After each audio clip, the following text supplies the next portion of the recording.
There's a hot new wearable in town, but it's not from Samsung or Apple. It's from Fitbit.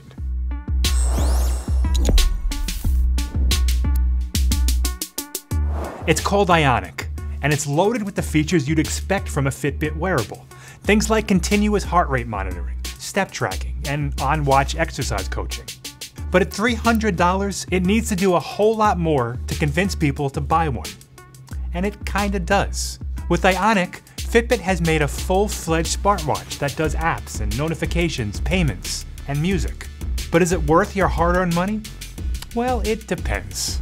Ionic is something of an evolution of Fitbit's Blaze watch, but the whole package is greatly improved. The biggest upgrade is the one that matters most, the screen. Ionic has a 1.4-inch display with slimmer bezels than Blaze and 1,000 nits of brightness for easy outside viewing.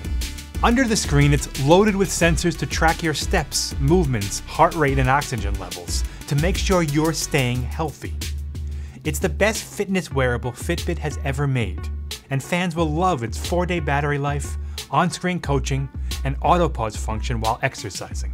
I also liked how the heart rate sensor's convex design hides a lot of the bulk. Once it's strapped on, the profile is pretty slim compared to other smartwatches, and it's just as comfortable to wear as a traditional watch. And Fitbit has developed a super simple band swapping mechanism too. Just press the small button on the back of the band to detach it, and then snap the new one right into place. It's pretty foolproof, and actually improves on Apple's slide-out method. And then there's music. Ionic is the first Fitbit to include dedicated on-device storage, 2.5 gigs to be exact.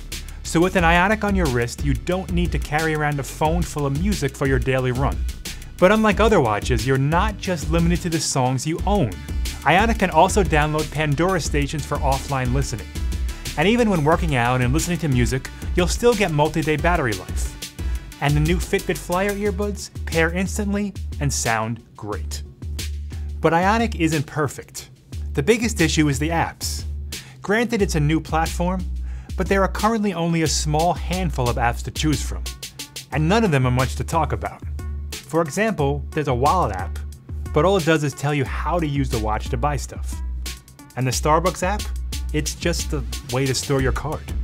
And you can't really do much other smartwatch stuff either. You'll get alerts of incoming calls, but you won't be able to make outgoing ones. You can't send messages, you can't get directions, you can't even customize what's on the watch faces. Perhaps these things will come over time, but for now, Ionic is mainly a pretty Fitbit band that can play music and make payments. So if you want a fitness band with a great screen and music playback, then by all means, go get an Ionic. But if you're looking for a true smartwatch, you should probably wait. Fitbit might have nailed the watch part, but for my money, Ionic's still got quite a bit of learning to do before I'm ready to call it smart.